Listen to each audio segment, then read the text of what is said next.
hablar de 10 cosas que debemos redescubrir en la iglesia evangélica. 10 cosas, no son estrategias, sino verdades bíblicas, principios bíblicos. Y necesitamos escuchar, y necesitamos conformar nuestra vida y nuestro ministerio a lo que está escrito en las Escrituras. Para empezar, necesitamos redescubrir la suficiencia de la Escritura. Vamos a 2 Timoteo, capítulo 3.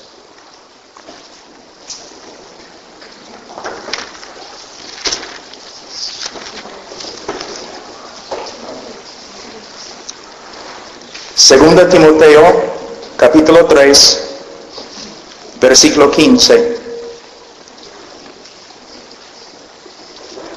Y que desde la niñez has sabido las sagradas escrituras, las cuales te pueden hacer sabio para la salvación por la fe que es en Cristo Jesús.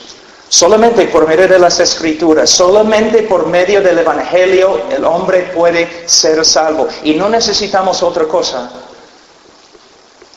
Solamente la palabra de Dios y la proclamación fiel de ella. Toda la escritura es inspirada por Dios y útil para enseñar, para redarguir, para corregir, para instruir en justicia. Ahora, la palabra inspirar, significa que la Biblia fue respirada de la boca de Dios, ha salido de la boca de Dios, es su palabra.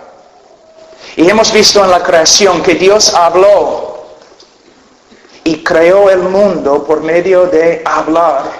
Su palabra tiene poder. Las palabras de los hombres no, pero las palabras de Dios sí. Y tenemos que aferrarnos a lo que Dios ha dicho en su palabra. Y dice, a fin de que el hombre de Dios sea perfecto, completo, suficiente, enteramente preparado para toda buena obra. Muchos de ustedes han escuchado de la inspiración de las Escrituras. Y si vas a ser cristiano, si vas a administrar en la iglesia cristiana, una de las cosas principales, tú tienes que creer en la inspiración de las Escrituras. Pero hay otra cosa, de igual importancia, la suficiencia de las Escrituras. Y te digo que muchos que dicen que creen en la inspiración de las Escrituras, no creen en la suficiencia de las Escrituras. Muchos hombres empezando iglesias, sembrando iglesias a través de este mundo, siempre van a los seminarios, a las conferencias para aprender un nuevo método de hacer crecer iglesias. Y muchos de los métodos tienen más que ver con marketing que con la palabra de Dios. No creen que la palabra de Dios es suficiente para enseñarnos cómo poner iglesias en este mundo, cómo edificar iglesias en este mundo. Todo lo que nosotros necesitamos saber como cristianos se encuentra en este libro.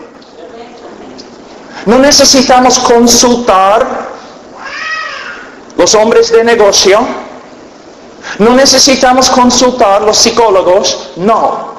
Solamente necesitamos estudiar la palabra de Dios. Y más que nos dependemos de la palabra de Dios, más que vamos a ver el Señor obrando entre nosotros. Ahora, hay algunas etapas muy peligrosas. Primeramente, la iglesia pierde el evangelio. Es lo que hemos hecho. Como voy a enseñar luego, nosotros necesitamos entender que hemos reducido el glorioso evangelio de Jesucristo a algunas leyes espirituales, algunos principios en un folleto. Y si una persona dice sí a cada pregunta evangelística, nosotros pronunciamos a esta persona salva. Y le decimos bienvenido a la familia de Dios. Casi no se predica en el día de hoy el evangelio. Y puesto que no se predica, no hay poder. Y puesto que no hay poder en la iglesia, los ministros empiezan a buscar soluciones, pero son soluciones de los hombres, la sabiduría humana, y no tienen valor. Tenemos que volver a las Escrituras para volver al Evangelio. Y cuando volvemos al Evangelio, como se encuentra en las Escrituras, vamos a ver el poder de Dios en este país o cualquier otro país. Tú puedes decir todo el día que España es muy duro, también los Estados Unidos, también Perú, duro. Pero Cristo es más fuerte, su Evangelio más poderoso que aún la depravidad humana. Necesitamos volver al Evangelio. Algunos de ustedes están diciendo ahora mismo, pero yo sé lo que es el Evangelio. Bueno, vamos a ver. Para continuar en este tema, vamos un ratito a Isaías 8. Un texto que nos debe asustar. Isaías 8, versículo 19.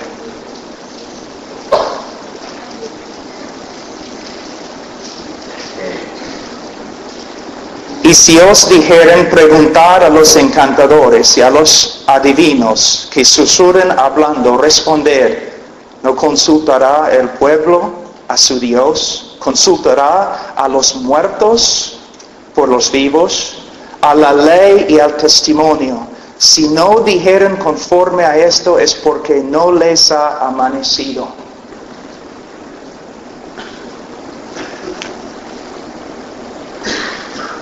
En muchos de los libros acerca del crecimiento de la iglesia, yo veo marketing de los hombres de negocio. En mucha de la consejería cristiana, yo veo psicología secular, una mezcla. Y hermanos, yo les digo, no hay ningún matrimonio entre la Biblia y la psicología.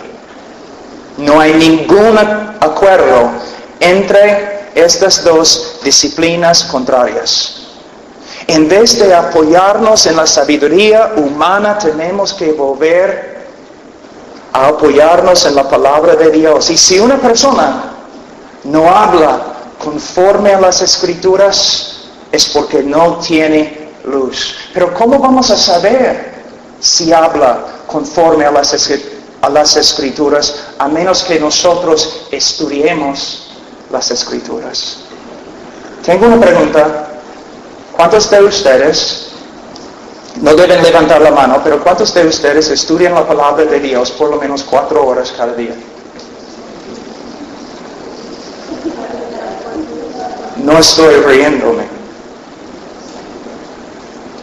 ¿Ok? ¿Cuántos de ustedes estudian la palabra de Dios 3 horas cada día? ¿Cuántos estudian la Biblia 2 horas cada día? ¿Cuántos estudian la Biblia 1 hora cada día? ¿Cuántos estudian la Biblia media hora cada día? Moisés dijo que no es una pequeña cosa, es nuestra vida. Mi pregunta es, ¿dónde están los hombres de Dios? Me parece que todos han llegado a ser administradores, hombres muy ocupados, pero no hombres que simplemente se quedan allí en silencio ante el trono de Dios. Hermanos, este libro tiene todas las respuestas, pero nosotros tenemos que trabajar. Es como una mina, pero hay que clavar.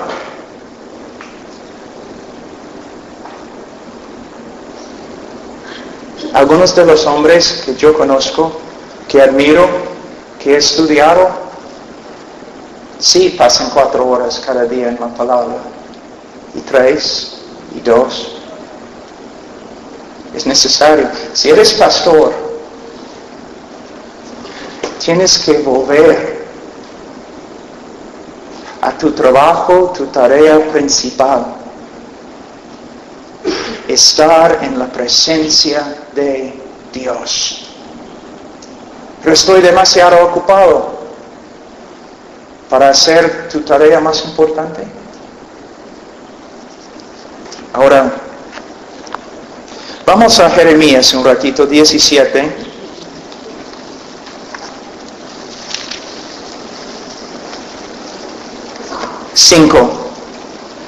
Así ha dicho Jehová: maldito el varón que confía en el hombre y pone carne por su brazo, y su corazón se aparta de Jehová. Será como la retama en el desierto, y no verá cuando viene el bien, sino que morará en los sequedales en el desierto, en tierra despoblada y deshabitada. Un lugar que es como un desierto espiritual. ¿Una vez has dicho de España que es casi como un desierto espiritual? Entonces, ¿cómo vamos a arreglar el problema? Por medio de dejar de confiar en nuestra propia fuerza, nuestra propia sabiduría, y aferrarnos a la palabra de Dios. Y dice, versículo 7, bendito el varón que confía en Jehová y cuya confianza es Jehová, porque será como el árbol plantado junto a las aguas, que junto a la corriente echará sus raíces y no verá cuando viene el calor, sino que su hoja estará verde, y en el año de sequía no se fatigará ni dejará de dar fruto. Y todos ustedes recuerdan Salmos capítulo 1, ¿no? Dice básicamente lo mismo. El hombre que medita en la palabra de Dios, de día y de noche.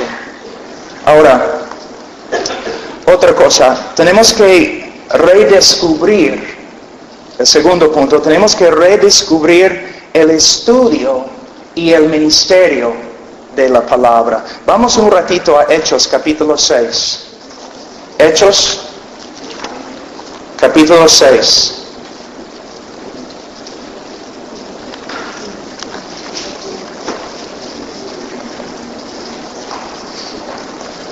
Versículo 1.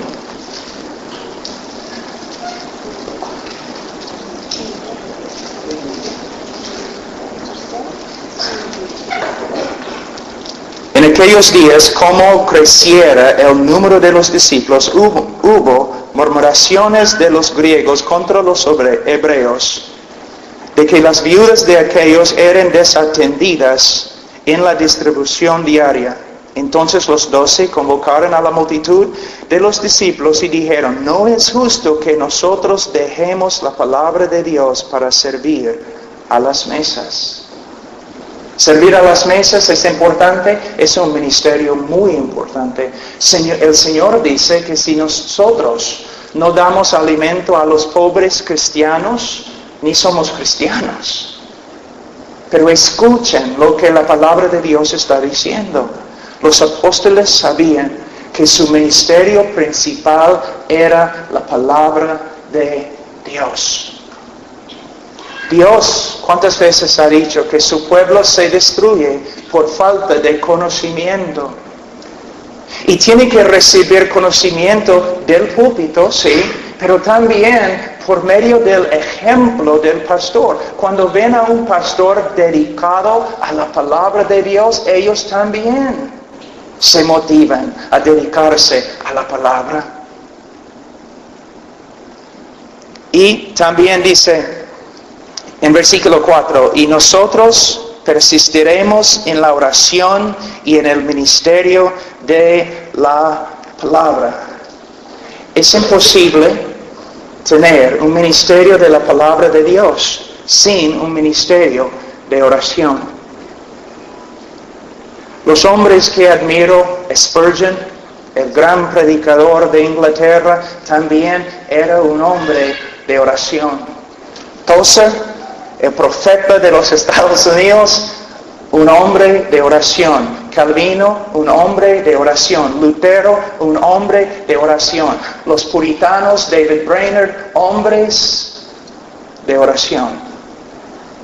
Hermanos, es nuestra tarea principal vivir en la palabra de Dios y orar una vida saturada en la palabra de Dios, una vida saturada en la oración. Ahora, yo sé que estamos saltando a muchos versículos, pero vamos a continuar. Vamos a Esdras. Esdras. Capítulo 7. Porque Esdras, versículo 10, porque Esdras había preparado su corazón para inquirir la ley de Jehová. Él había decidido en su corazón, con la parte más profunda de su ser, un compromiso profundo. Él había decidido a dedicarse al estudio de la palabra de Dios. Pero no solamente estudiar, cumplir lo que él encontró en la palabra de Dios acerca de la voluntad de Dios. Entonces, un hombre que estudia y un hombre que se preocupa por la santificación. Un líder en la iglesia tiene que ser un hombre entregado. Un hombre que tiene progreso que se ve. Una persona puede, después de 3, 4, 5 años, puede observar su vida y ver que está creciendo. Mire, el pastor es más maduro ahora, está creciendo más. La esposa mirando a su esposo. Yo puedo ver que mi esposo está creciendo en la palabra de Dios y está conformándose más y más a Cristo. Los hijos mismos pueden ver a sus padres creciendo en su obediencia a la palabra de Dios. Y dice, para inquirir la ley de Jehová y para cumplirla y para enseñar en Israel sus estatutos y decretos. 3 etapas muy importantes. ¿Sabe que todos tienen su opinión, no? Acerca de todo. Y dicen que tienen el derecho de tener su opinión. Pero la opinión de los hombres no tiene ningún valor. Siempre queremos hablar, pero primeramente necesitamos estudiar para que cuando abramos la boca, la palabra de Dios salga y no nuestras opiniones.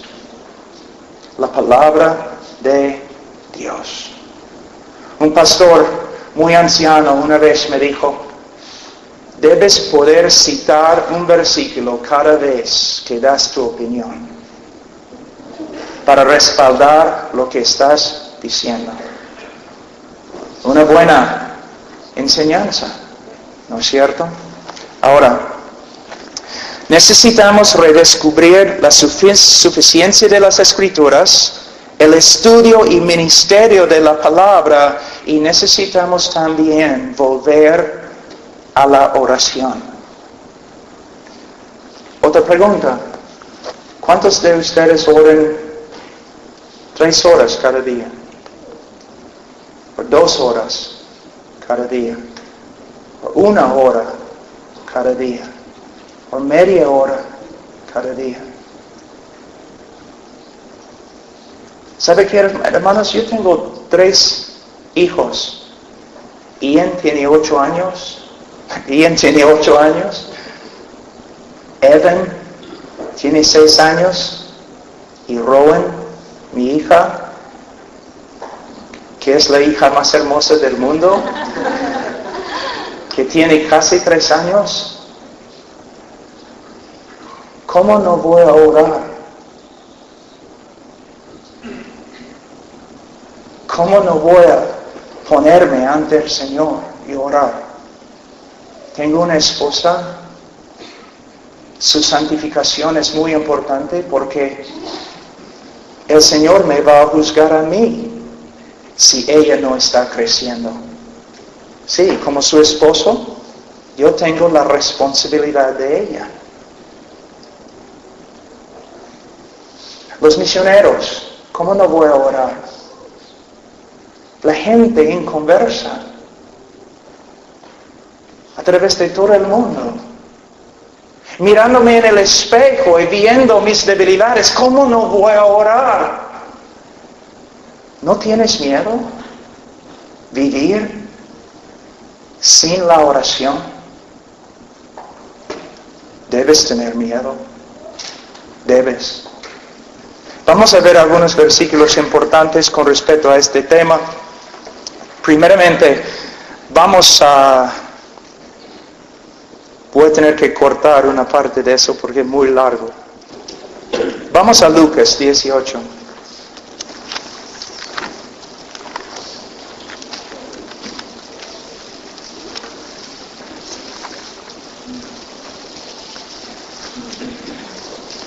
Versículo 1. También les refirió Jesús una parábola sobre la necesidad de orar siempre y no desmayar. Él no está hablando metamórficamente, hermanos. Él no está hablando poesía aquí. Él está hablando en serio, literalmente. Mira lo que dice. La necesidad de orar siempre y no desmayar. ¿Por qué dice no desmayar? Porque es muy fácil empezar a orar. Es muy difícil continuar. Días, semanas, meses, años.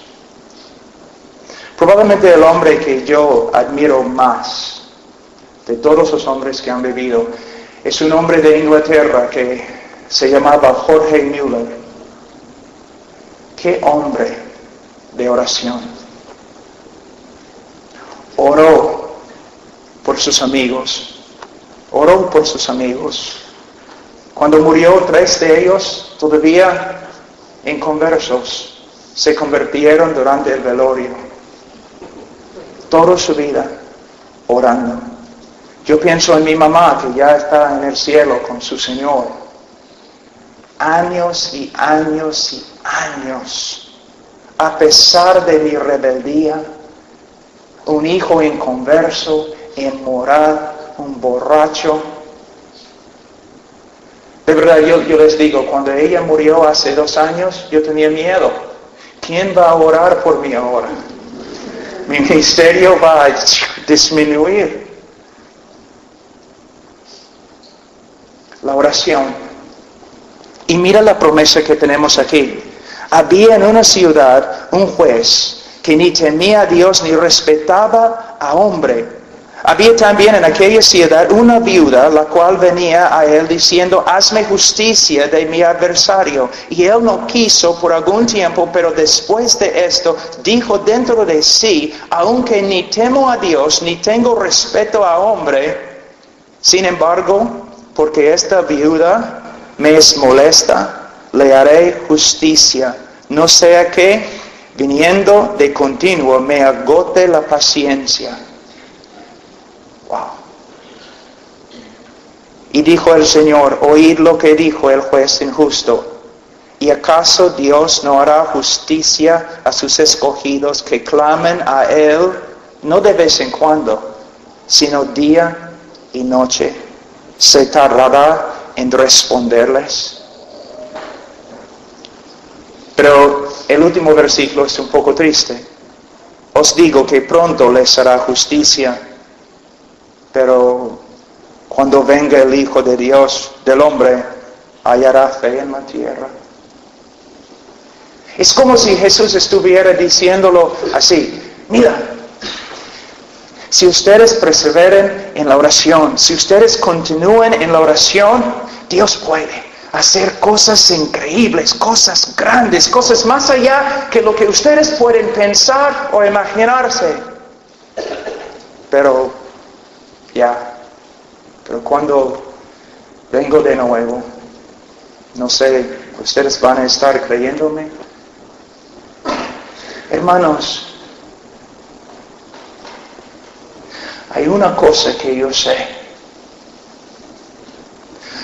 Todo se puede en oración. ¿Hay un problema? Si me pongo de rodillas, si me quedo ahí, el Señor va a resolver el problema o Él me va a fortalecer para que yo pueda aguantar el problema.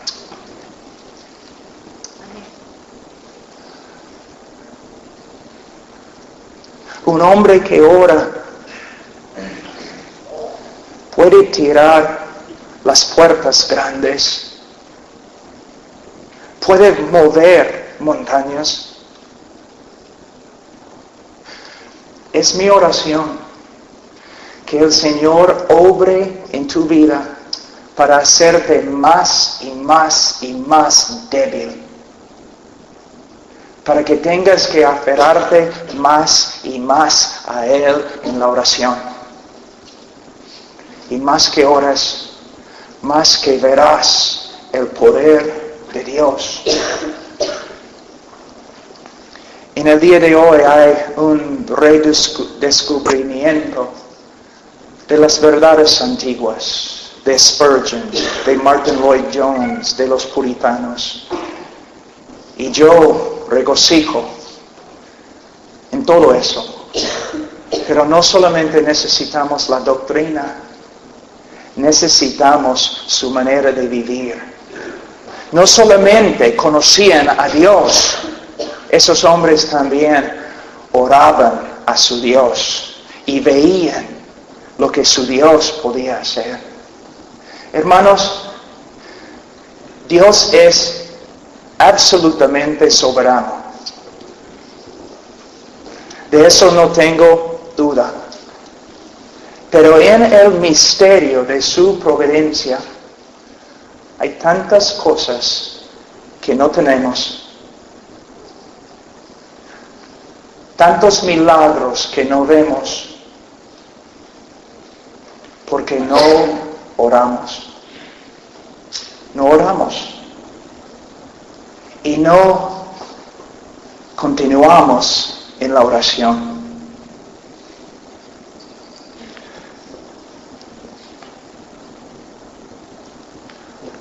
No sé si voy a poder explicarlo bien, pero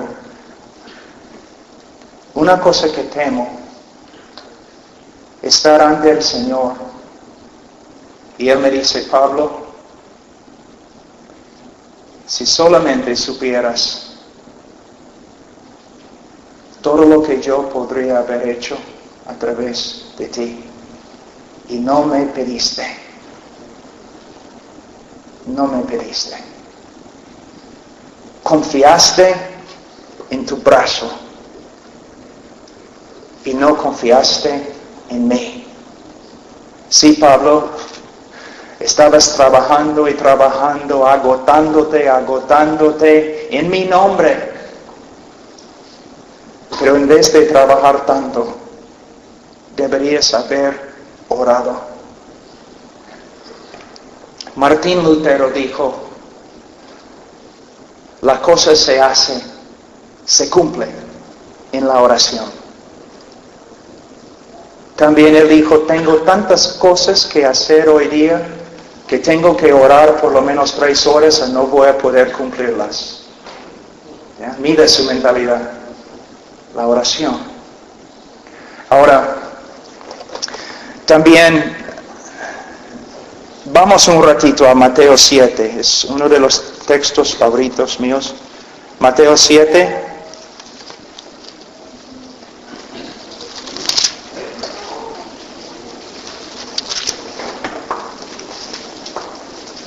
También uno de los textos favoritos de Carlos Spurgeon. Mateo 7:7. Pedid y se os dará, buscad y hallaréis, llamad y se os abrirá. Porque todo aquel que pide, recibe, y el que busca, halla, y al que llama, se le abrirá. ¿Qué hombre hay de vosotros que si su hijo le pide pan, le dará una piedra? O si le pide un pescado, le dará una serpiente? Pues si vosotros, siendo malos, sabéis dar buenas dádivas a vuestros hijos, ¿cuánto más vuestro Padre que está en los cielos dará buenas cosas a los que le pidan? Es una promesa. Una promesa no solamente a los apóstoles, no solamente a la iglesia en el primer siglo, es una promesa para nosotros, para nosotros. ¿Vas a creer? ¿Vas a creer? ¿Vas a correr al trono de Dios? ¿Vas a quedarte ahí pidiendo hasta que el Señor diga sí, o el Señor cambie tu corazón? Sí, es soberano, pero Él desea dar mucho más que lo que nosotros podemos creer. Es muy triste en el día de hoy. Todos nosotros en el mundo en el día de hoy tenemos que pelear contra el humanismo, el pensamiento secular, los gobiernos antibíblicos, todo. Y tenemos problemas, es una lucha muy fuerte. Nosotros nos cansamos, nos agotamos. Y cuando no hay éxito en la iglesia, buscamos a los hombres de negocio para encontrar una manera de hacer crecer la iglesia. Buscamos un nuevo método en vez de ponernos de rodillas y luchar hasta pelear en oración hasta que el Señor se levante. Hermanos, algunos de ustedes van a saber exactamente lo que estoy diciendo. El Señor puede demorar años en contestar una oración, pero el momento que Él se levanta, la cosa se hace, ¡pum!, así. ¡Pum! Oh, hermanos, podemos trabajar, luchar, o podemos quedarnos ante su trono y ver la gloria de Dios. La gloria de Dios. Ahora, debemos volver a la suficiencia de las Escrituras, debemos volver al estudio y ministerio de la palabra, debemos volver a la oración, pero también debemos redescubrir el conocimiento de Dios y sus atributos. Esa es una cosa, es un punto muy importante para mí. Es una queja muy grande también que tengo. Vamos a Jeremías capítulo 9.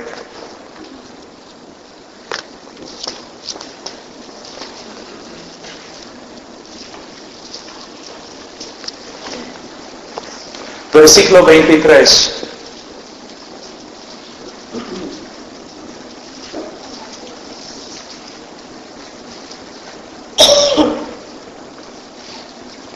Así dijo Jehová: no se alabe el sabio en su sabiduría, ni en su valentía se alabe el valiente, ni el rico se alabe en sus riquezas. Mas alábese en esto el que se hubiere de alabar, en entenderme y conocerme, que yo soy Jehová, que hago misericordia, juicio y justicia en la tierra, porque estas cosas quiero, dice Jehová.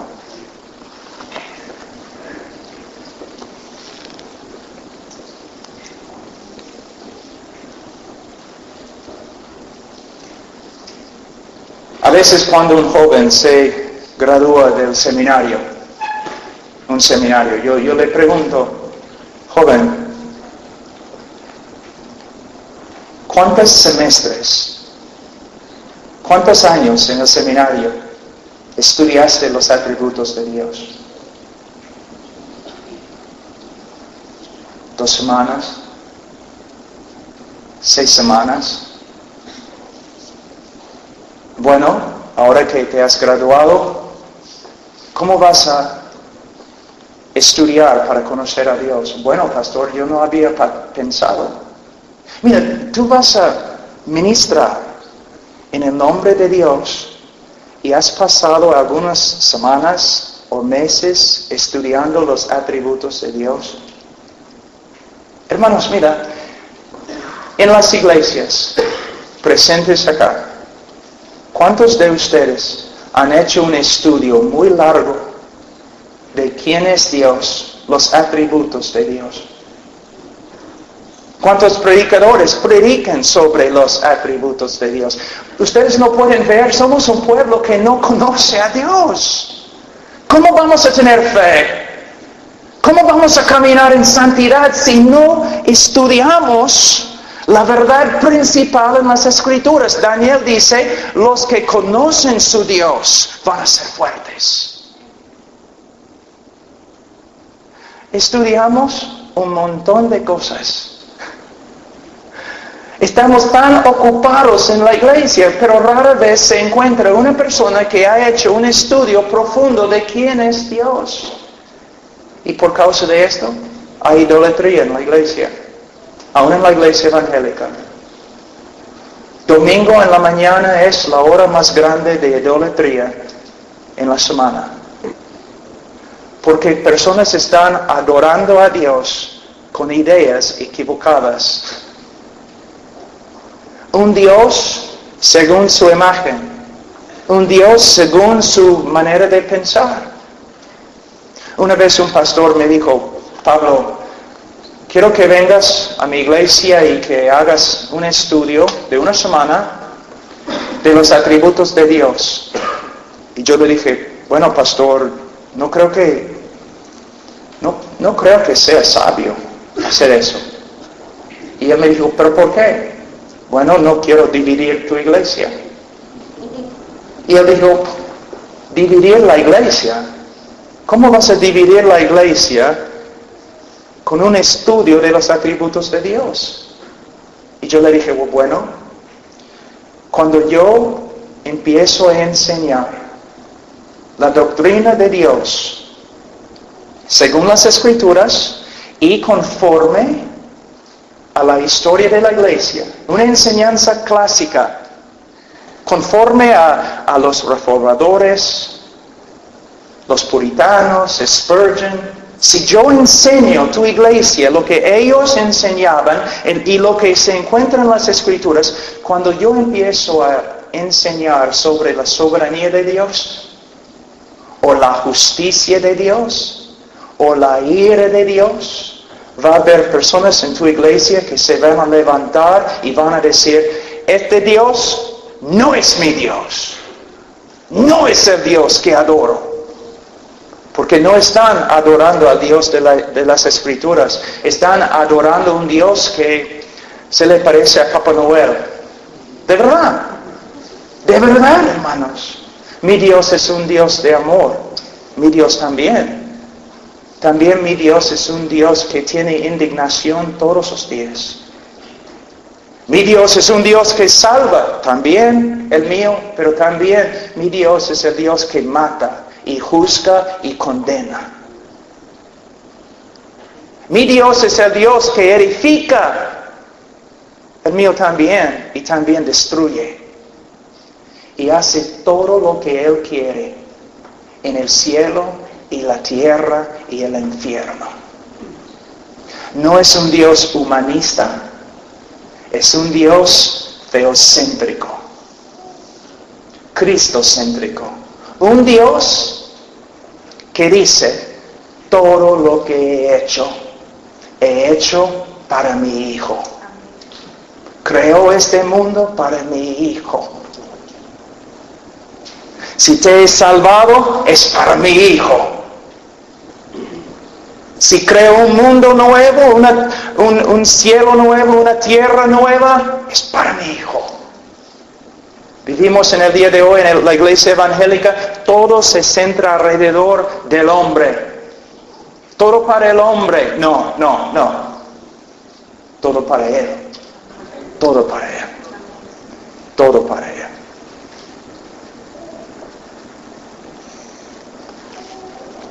Vamos a un ratito a Salmos, capítulo 50.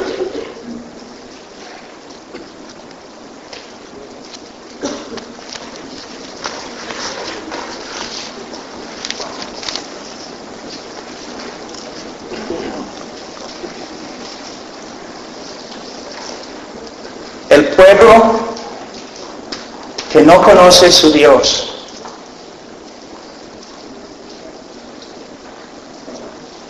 está expuesto al pecado y fácilmente peca.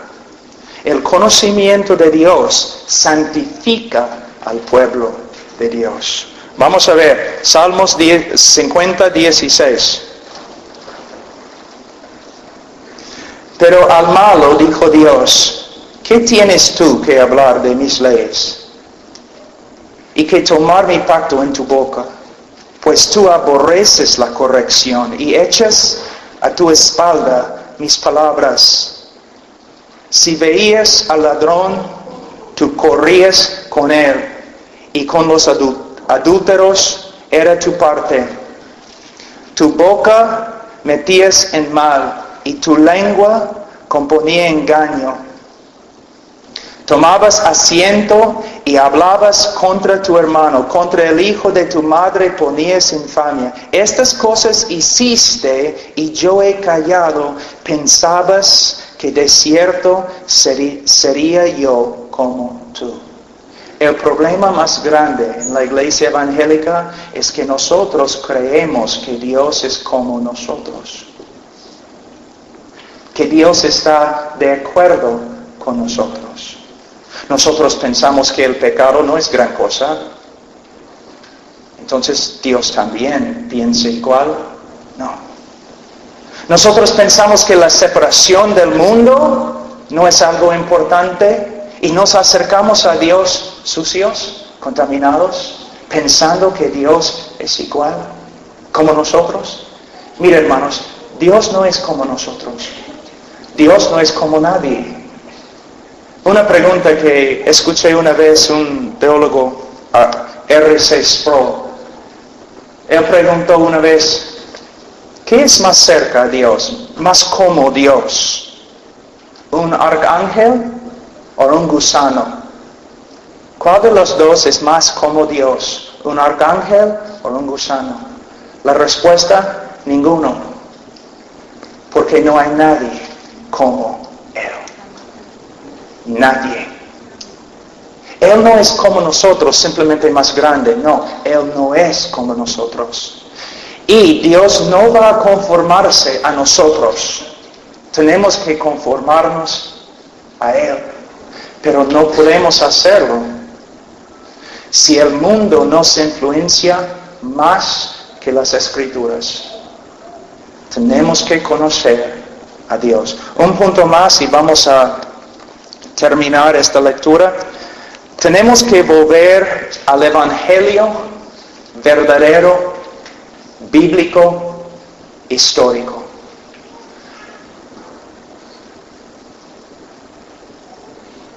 Cuando una persona testifica en el día de hoy, ¿cómo testifica? Más o menos así, entre los evangélicos. Es lo que yo he visto en Estados Unidos, Sudamérica, diferentes partes de Europa. Yo no sé, yo no conozco España, pero vamos a ver. En el día de hoy, ¿cómo se evangeliza?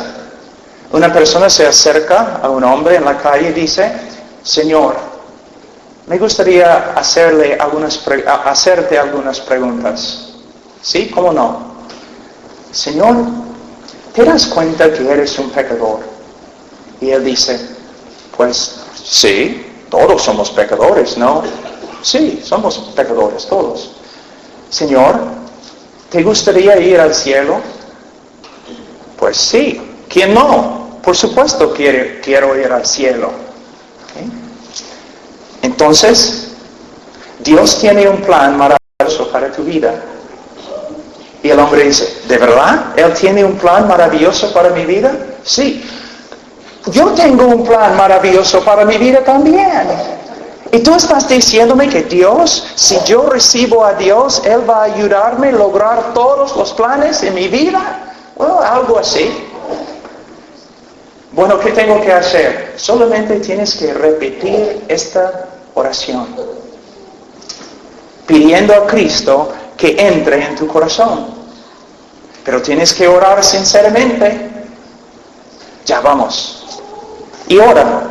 Y después de la oración, el cristiano dice, bienvenido a la familia de Dios. Ahora eres cristiano. ¿Y cómo sabes? ¿Y quién dio a ti la autoridad de decir tal cosa?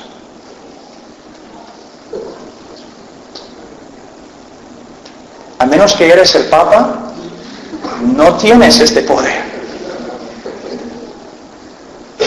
Mira, si una persona dice que es un pecador, no significa nada. El diablo sabe que es pecador. La pregunta no es, Señor, ¿sabes que eres pecador? La pregunta es, Señor, te he predicado el Evangelio. ¿Has escuchado las buenas noticias de Dios en la persona de Jesucristo? ¿Ha cambiado tu corazón? ¿El pecado que antes amabas, ahora odias? ¿La justicia que antes odiabas, ahora amas? Señor, mientras yo te he predicado el Evangelio, ¿el Señor ha hecho algo en tu corazón? ¿Has cambiado? Y la pregunta no es, Señor, ¿te gustaría ir al cielo? La pregunta es, Señor, ¿quieres conocer a Dios? El Dios que has aborrecido, el Dios que has ignorado toda tu vida. Algo ha pasado a tu corazón. Ahora tienes un deseo conocer a Dios. Y una invitación para recibir el Evangelio no es una oración que una persona debe repetir. Cristo no dijo, el tiempo se ha cumplido, el reino de Dios ha venido. Ahora, ¿quién quiere pedirme para que yo entre en su corazón? Él dijo que el hombre tiene que arrepentirse y creer. Pero el mensaje del Evangelio también no se predica en el día de hoy. Mira, el eje, el centro del Evangelio es un problema, un dilema. Si Dios es justo, Él no te puede perdonar. Ese es el problema principal y una parte esencial del Evangelio. Si Dios es justo, Él no te puede perdonar. ¿Por qué Cristo murió en la cruz? Porque si Dios es justo, Él no te puede perdonar. Les voy a dar un ejemplo. Vamos a decir que tú regreses de la conferencia, llegues a la casa y un asesino ha matado a toda tu familia. Y el asesino todavía está en la casa, parado allí, con sangre en las manos. Tú lo agarras, lo atas con una soga, lo llevas a la policía y la policía lo lleva al juez. Y este hombre, asesino, culpable, que ha matado a toda tu familia, ahora está ante el juez. Y el juez dice, bueno, yo soy un juez de amor. Entonces, te perdono. Estás libre. Y el juez y el asesino salen del edificio brazo en brazo. ¿Cómo vas a responder? Vas a decir, caramba, ese juez es un buen hombre. Es un hombre lleno de amor y compasión. Necesitamos más jueces como él. No, tú vas con furia. Tú vas a llamar, no los periódicos, los oficiales. Tú vas a protestar. Tú vas a hablar con las cadenas de televisión. Tú vas a decir que hay un juez que es más corrupto, que es peor que el mismo criminal que mató a toda tu familia. ¿Por qué? El juez tiene que hacer justicia. Entonces la pregunta, ¿cómo puede Dios ser justo y a la vez perdonar o justificar al pecador? Algunos de ustedes nunca han escuchado lo que estoy diciendo ahora, pero es el centro del Evangelio. El Evangelio no tiene sentido, aparte de lo que he compartido ahora. Y muchos de ustedes nunca lo han escuchado. ¿Cómo puede un Dios justo justificar a él que tiene iniquidad? Vamos un ratito a Proverbios. Mira, Proverbios 17. Proverbios 17:15. Aquí tenemos el problema. El que justifica al impío y el que condena al justo, ambos son igualmente abominación a Jehová. Podemos cortar la frase, el que justifica al impío es abominación a Jehová. Si un juez justifica al impío es abominación a Jehová, entonces ¿cómo puede Jehová justificar al impío sin llegar a ser abominación? Algunos evangelistas dicen, equivocadamente, en vez de ser justo contigo, Dios te amó. Entonces, ¿el amor de Dios es injusto? Dios no puede negar un atributo suyo. Dios no puede pasar por alto o ignorar su justicia. Para perdonar al culpable, Dios primeramente tiene que satisfacer su justicia. ¿Te das cuenta? ¿Cómo va a hacerlo? Dios llega a ser hombre, camina sobre la tierra, el Hijo de Dios, Dios en la carne, vivió una vida perfecta, siempre agradando al Padre, sin falla, impecable, y conforme al plan de Dios, Él va a la cruz. En la cruz, Él llevó el pecado de su pueblo. Y toda la ira, toda la furia, todo el aborrecimiento de un Dios santo y justo contra la maldad cayó sobre su propio Hijo. ¿Han leído en Isaías? Mas Jehová quiso quebrantarlo. Cristo tomó, bebió la copa. ¿Qué estaba dentro de la copa? La ira de Dios.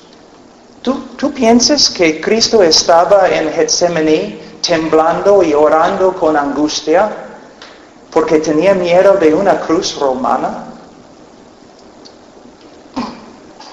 ¿Un látigo? ¿Cómo puede ser?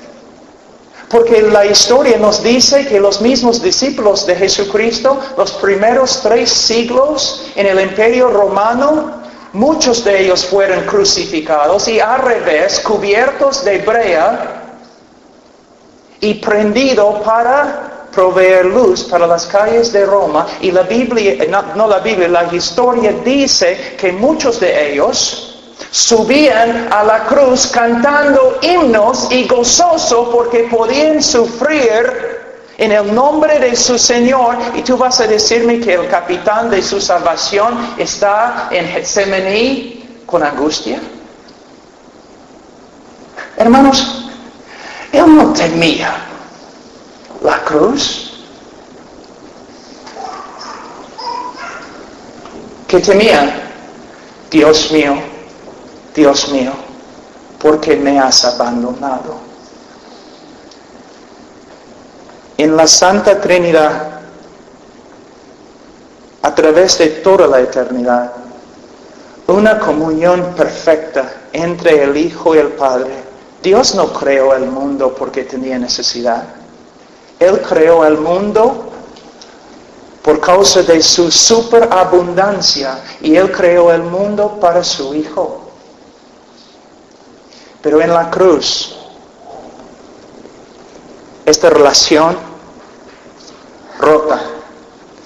Alguien tenía que sufrir fuera de la presencia favorable de Dios. Alguien tenía que beber la copa de la furia el odio, el aborrecimiento de un Dios santo. Cristo, cuando Él tomó la copa, cuando bebió la copa, Él dijo, consumada es. ¿Qué significa? Con su muerte, Él satisfizo una vez para siempre la justicia de Dios contra nosotros. Siendo satisfecha la justicia de Dios, ahora Dios puede perdonar al pecador sin dejar de ser justo, porque Dios mismo pagó por el crimen. Algunos de ustedes nunca han escuchado esta verdad. ¿Cómo podemos predicar el Evangelio si solamente tenemos un Evangelio reducido y sin poder? Un folletito con 4 leyes espirituales. ¿Cómo podemos predicar el Evangelio? Por eso, hermanos, tenemos que saber lo que la Biblia dice acerca del único mensaje que puede salvar al hombre. También predicar la resurrección. No solamente la muerte, la resurrección. La resurrección, buenas noticias y malas noticias. Depende de quién eres. Buenas noticias, malas noticias. ¿Por qué digo eso? La resurrección, primeramente, es la declaración pública de Dios de que el Hijo de Dios, su muerte, satisfizo una vez para siempre la justicia de Dios a favor del pueblo de Dios. Pero también la resurrección es una señal de que este Cristo que murió crucificado ahora está en el cielo, exaltado a la diestra de su Padre, y Él no solamente es Salvador, es Señor. El Señor soberano. ¿Ustedes recuerdan cuando José, no? Sus hermanos le metieron en el pozo como si estuviera muerto? De ahí le sacaron del pozo, casi como una resurrección. Y él se fue a Egipto, y en Egipto entre los gentiles él fue exaltado. Y cuando él llegó al trono de Faraón, Faraón dijo, nadie va a hacer nada en toda la tierra a menos que tú lo digas. Cuando el Hijo de Dios subió al cielo y se acercó al trono de Dios, Dios el Padre le miró y dijo, nadie hará nada en la tierra, el cielo o el infierno sin tu permiso. Eres el Rey de los reyes y el Señor de los señores. Son buenas noticias, malas noticias. Para algunos, Salvador. Para otros, el juez. ¿Sabe qué, hermanos? Algunos predican, bueno, el cielo es el cielo porque Dios está. Y el infierno es el infierno porque Dios no está. No es lo que la Biblia enseña. El cielo es el cielo porque Dios está. Y el infierno es el infierno porque Dios está. Sí, presente en el infierno. Juez, una cara de venganza y juicio terrible. Dios no es un Dios domesticado como el Dios de los evangélicos. No. Es peligroso, pero es bueno. Es bueno. Otra cosa, después de predicar el Evangelio, no debemos manipular a las personas. No debemos manipular. Tenemos que rogarles que se arrepientan y que crean. Pero no podemos diseñar un folleto para hacer su decisión más fácil. Y nosotros no tenemos el poder de darles seguridad. Si una persona clama al Señor y dice, Señor, sálvame, y dice que cree y estoy presente, yo voy a regocijarme. Y si ellos me dicen, Pablo, ahora creo, yo voy a decir, gloria a Dios, si de verdad crees, eres salvo. Pero, si tú sales de aquí esta noche y tu vida no empieza a cambiar, y el Señor no empieza a trabajar en ti una obra de santificación, y si tú vuelves al mundo, es evidencia que nada sucedió acá esta noche. Porque la santificación es la evidencia de la justificación. Hay tantas personas en Europa y tantas personas en los Estados Unidos y Sudamérica que están confiando en la sinceridad de una decisión aunque viven como el diablo. ¿Te das cuenta? ¿Cuántas personas cuando les hablamos el Evangelio dicen, no te preocupes, hace años yo tomé mi decisión, hace años yo oré, sin darse cuenta que la evidencia de la salvación es que el Dios que comenzó la buena obra todavía está perfeccionándola. Por eso, cuando la iglesia en Corinto no estaba viviendo conforme al Nuevo Testamento y muchos estaban viviendo en inmoralidad, Pablo dijo que deben examinarse a la luz de las Escrituras para ver si de verdad eran creyentes. El Evangelio, hermanos. El Evangelio. Ahora vamos a orar y vamos a tomar un break de algunos minutos para que ustedes puedan descansar y luego vamos a entrar de nuevo y tengo 5 puntos más que me gustaría compartir con ustedes. Oremos, hermanos. Padre Santo, te pido en el nombre de Cristo que Señor, que uses lo que estamos enseñando. Señor, España,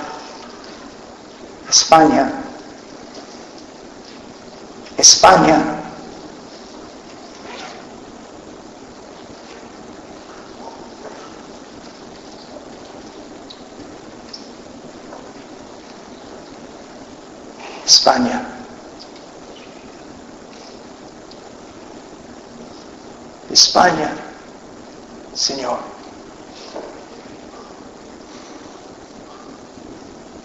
Te hago recordar España.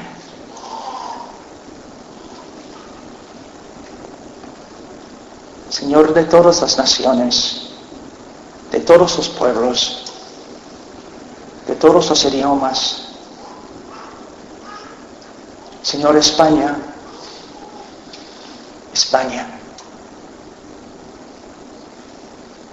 Señor, yo sé que me oyes. En el nombre de Cristo, España. Amén.